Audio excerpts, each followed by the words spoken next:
I do wonder about, going back just for a minute, to the tool conversation that we had. Mm-hmm. When we talk about this, you and I have talked about transdisciplinarity as a major part of this integral space, and we can certainly talk more about that. But we also have talked about, this thing now being transcultural, and you just mentioned worldviews. Mm-hmm. And so, if we're multiple garages full of tools, and we're communicating in this kind of transcultural, trans worldview space where we're operating with people at different levels, and we're really trying to be very aware, very understanding of all those things that are happening.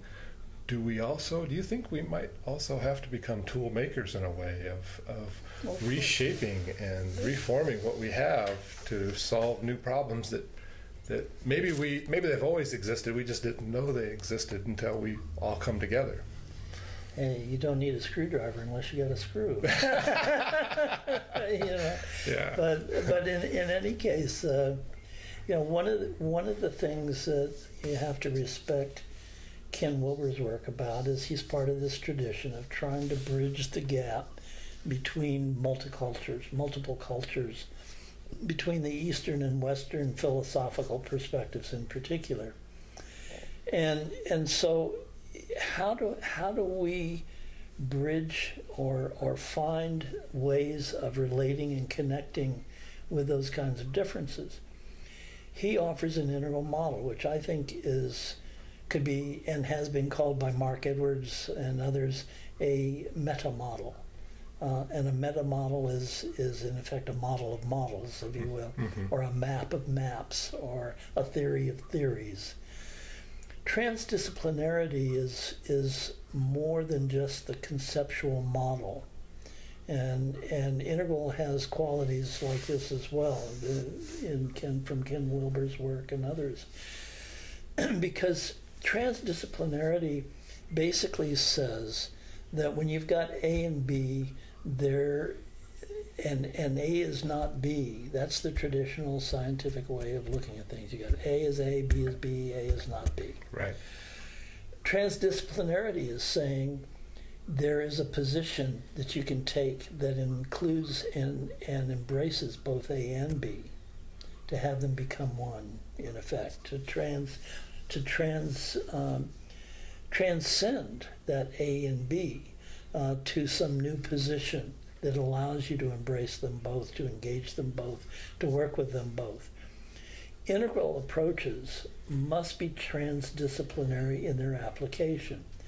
This is one of the reasons why my book Transversity with Sue McGregor was exciting for me to do, because it was finding out about all of these efforts in higher education around the world that are trying to take on that aspiration of transdisciplinarity by identifying challenges, needs for innovation and the like, and bringing collectives together who are a representation of the stakeholders of whatever that challenge or problem is, in order for those people to transcend and include both A and B and C and D and all the others.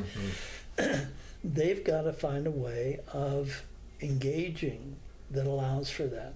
And what's fascinating to me about this is it takes us right back into the early literature of group dynamics, of notions of what is functional and what is dysfunctional in group dynamics, because you have the challenge of scientists who are used to having their word being treated as the word, having to deal with social scientists, having to deal with citizens, having to deal with business people, other kinds of stakeholders who aren't ready to say that the scientist has the last word, that these other perspectives that they bring, these other value sets, these other aspirations, that they're in competition sometimes with what the scientists may bring. So if we're going to have a transdisciplinary approach, we've got to collectively find a way to transcend and include all those different stakeholders. And that's tough stuff. And because it's right back to a lot of the soft skills and things like that that arise out of group dynamics about how to communicate, how to listen, how to find language that will bring people together rather than sever their relationship and so forth. And we've got a lot to learn about that, even though this has been a topic of study and research and training and development for decades. Now, when you mentioned A and B, I'm just kind of curious now, because this is something that I think, I've often said that there's magic knowledge, magic wisdom out in the world. I just wanted to clarify. So if I know A and you know B, and you and I are able to connect in this integral space, it's possible that we could create something that's not yet to have been created. I mean, we could create C or AB prime. Right. And so in that integral space, is it possible to create synergistic knowledge and wisdom because of the way these thoughts, people, things, cultures, philosophies interact? I'm glad you used the word possible. I reflect on what many of us have witnessed as being the dynamics among some of the leaders of integral and spiritual and consciousness movements, and we find a lot of conflict there. We find people who have been very critical of Wilber, and Wilber thinking that they haven't paid attention or read his work really, and they haven't even approached him with these questions to engage in a dialogue, and so on. I don't need to enumerate all the kinds of conflicts that have come up among some of the leaders of this movement. Well, that just serves to remind us of how big the challenge we've just been talking about is. Because if the people who know this material, who've evolved this thinking in their own intellectual lives and been able to take on leader roles in trying to persuade others and induce others to begin to think in new ways and work in new ways and engage in relationships in new ways, if they can't do it themselves with others who are taking on leader roles, then it just shows how tough this is. That we still have the human element. Will Schutz. I don't know if you know Will Schutz's work. He was the guy who developed FIRO-B, which is an assessment tool. Oh yes, yes, I used it. Yeah. Well, I worked with him for several months actually, with a bunch of other people in his development of something called the human element. And the human element, I just got rid of all my materials on this. It was quite an investment, but the human element had a whole set of modules about developing our capacities that went way beyond FIRO-B assessments, and yet I can't remember a lot of that work, and I don't know. Maybe I've integrated a bunch of it, and maybe there's some I haven't integrated, but we've got to find ways of using these kinds of tools to be able, and learnings and practice, to be able to get to that C position that you're talking about. Basarab Nicolescu, the kind of father of transdisciplinary as we know it today, talks about the logic of the included middle. What I was talking about earlier, A is A and B is B, and A is not B and B is not A. That is the logic of the excluded middle.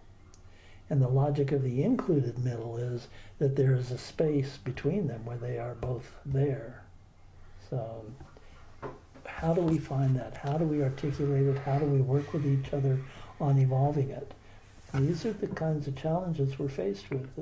Well, some of the stuff is that we've talked about recently, about particularly at Integral Leadership Review, in terms of what the purpose of that would be. That what we hope to happen is we want good theory, to come through the Integral Leadership Review, and we want to talk about good practice, and we want to talk about how you put theory into practice, and we want to talk about how practice can inform theory. And so, in some of the ways that we put all this together, I start, I've studied William James's work a lot, and particularly in pragmatism, and I begin to wonder if this integral space, this integral being, for lack of a better word, leadership at this integral intersection of disciplines, of thoughts, of collectives, of communities, of cultures. If there isn't a real pragmatic aspect to it, that the pragmatist just wants things to work, and to work for, to solve the issues of where we are. And sometimes I've considered myself a pragmatist, in terms of how you put theory to work. Theory all by itself doesn't make much sense to me, but if I can figure out what value it has or how I can use it, in particular to solve a problem that I might have, then all of a sudden its value starts to rise. Some of the criticisms I've had with some of the integral things I've read is I can't find the practicalities of it. Yeah. It seems so airy and unconnected to anything that I get all starry-eyed. And one time I said that I was an iconoclastic idealist with pragmatic overtones. And somebody said, well, what does that mean? I said, well, I think human systems should work for the good of human beings in some way. And but I do wonder about if we really are articulating in some ways a very elegant, pragmatic approach to life. Yeah. I go back to the Army Corps of Engineers. When they were the ones who oversaw and then actually got engaged in the building of dams to control floods and things like that in the United States. And the consequence, the unintended consequence, was soil erosion and different kinds of, or significant changes in ecology and the like, unintended consequences. There are two different kinds of things that I think attract people to the integral work. One is the aspirational thing that I talked about earlier, about somehow trying to become more than one is now, move to a higher stage of development. Right. Integrate spirituality in a significant conscious way into life and so on. Whatever those may be able to see the big picture and so forth, to work with the issues. But mainly it's about self-development, I think, that attracts people. Another thing that attracts people is the map, and I think that was more attractive to me even than the developmental aspect, although some of that is I think, really important. Because what it does is it says, no matter what the problem is that you're dealing with out there in the world, we now have a way of asking the question, what is the whole? What are the elements of the whole? How can we work with those elements? In the integral map, the AQUAL model, for example, or variations on it like my own,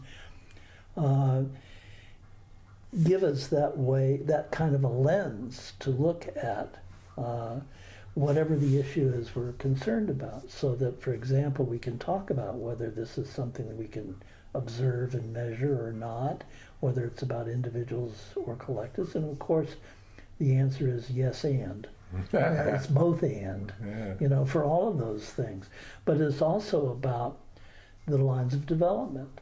The more we comprehend and integrate this idea of lines of development or multiple intelligences, the more we're able to own and to see how the dynamics of these different spaces, these different places that are sometimes called stages, that we're each of us in at any given point in time, depending on the life conditions that we find ourselves in, whether it has to do with our own physical health, whether it has to do who we're talking to, or what the financial pressures are, or what the ecological pressures are.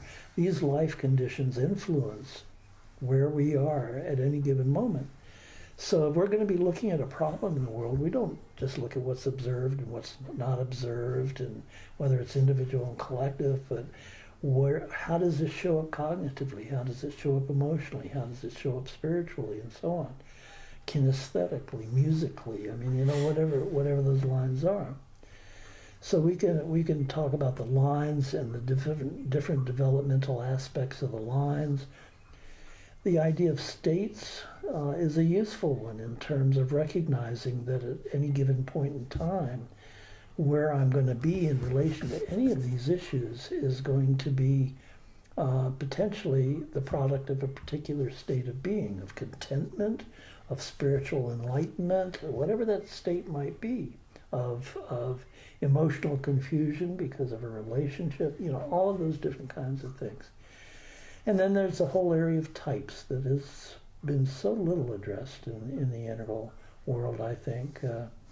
Not just gender, but age, whether we're talking about spiral B or not spiral dynamics, but Myers-Briggs types, temperaments. Whatever the model, because they're all just maps anyway, they're not the truth. That when we look at an issue, we can ask the questions about how is this relevant? What does it mean? What if we don't pay attention to this? What are the possible consequences of that? So that if we're going to build a dam, we're going to ask the question, well, how is this going to affect the wildlife? How is this going to affect the other aspects of the ecology of this region that we're affecting with this dam, whether it's a dam that we build over a river, or whether it's a dam we build in our own minds. I was going to say that's kind of like that an intelligent pause to really reconnoiter. Taking your dam example, Right. But I think what it is really an integral pause.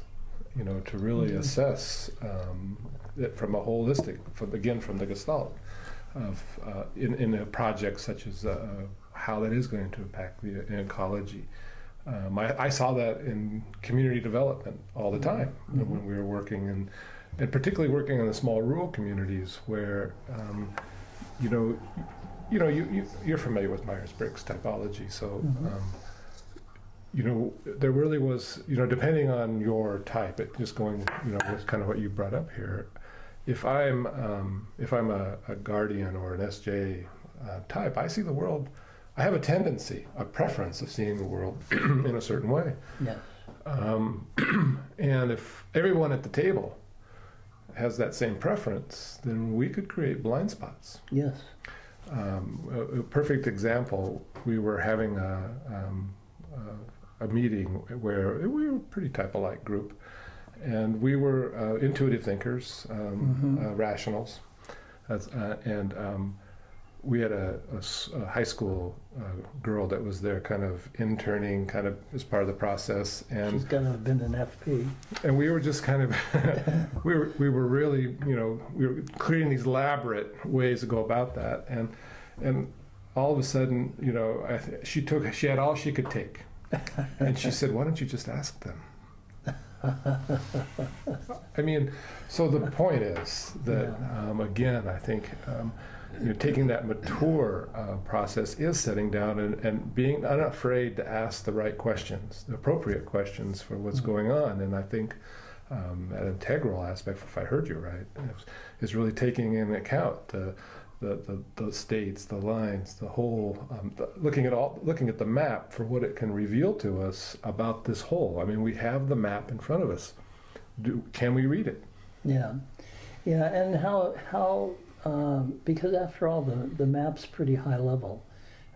we need a far more refined map in any given context, and that's one of our challenges, is creating that. And this is where the transdisciplinarity opportunity comes in, because each of the people who come to the table, each of the stakeholders has different parts of that map in their minds. And we need to find ways of integrating those things in such a way that does not impede the practical applications that you were talking about. Do you think there's something in the map when these disciplines come together that may or may not speak the same language, or when cultures come together that may or may not understand each other, or worldviews that collide? Are there clues or answers to how we might engage those places within that map? I mean, do you have an idea about that? Well, I don't know. I think it's a worthy question. It hit me in this conversation. I hadn't really. I think there are. I think there. My work is about a set of practices, and I think that if we really do first really seek to understand, open up our aperture, and be ready to learn about another culture, about another worldview, about another person, and not necessarily to surrender our own value structures, our own culture, but to be able to relate, to connect, as we started out talking about. I think that's important. I think it's important then to reflect about that, to become kind of creatively self-aware of what's happening, not to, and maybe becoming creatively self-aware, as you said, I realize I'm not really part of this, and I'm not going to be a leader, or I'm not going to be a follower in this conversation. I'm actually standing by, waiting to see where I fit in. That could happen too. Sure. But a set of practices, I think, helps in this space, and I see that as a contribution that could be valuable in this transdisciplinary area. Well, and of course, that's in the heart of the integral effort as well, is a set of practices. And for me, and I'm beginning to see an awareness of this showing up in the integral material, in the leadership material, that really what it's about is not teaching people a set of principles or listening skills or communication skills or what have you, skill development, to help people prepare for leader roles. It's about helping people identify and engage with and integrate a set of practices into their lives that will help them be better prepared anytime they do step into a leader role. This is what the Staken approach is based on principally, and it's also, I think, increasingly where the whole leadership industry has to move. And it's so interesting because, well, a lot of the whole integral spirituality, integral life practices about personal development and everything, is all about practices. Yeah. And that's where we're at now. And so that's kind of interesting to me because I hear Don Beck say those things. I hear you say those things. I'm certainly involved in that. I think it kind of it's amazing to me because I think there's a lot of folks that I've talked to and engaged around Spiral, around the Alqual, often labeled it as sort of this elitist model. And in a way, it's not, when you really talk to the people who are trying to really articulate what this space looks like, what this integral world could become, none of them really are talking about it in terms of it's a stage you reach. They're more aligned with what the practices that they keep in order to allow themselves access to that whole. Yeah, unfortunately, I think there are people who are thinking about it as a stage they reach. And that's what I hope we can disabuse them of. Yeah, I do too, actually. I know there are. The folks I think that I kind of, I'm attracted to, are more in terms of what we're talking about in terms of about practicing. And it's and it never ends. No, and I think that would be a great subject for our next I conversation. think I was trying to find out a way. Thanks you, Russ. Thanks.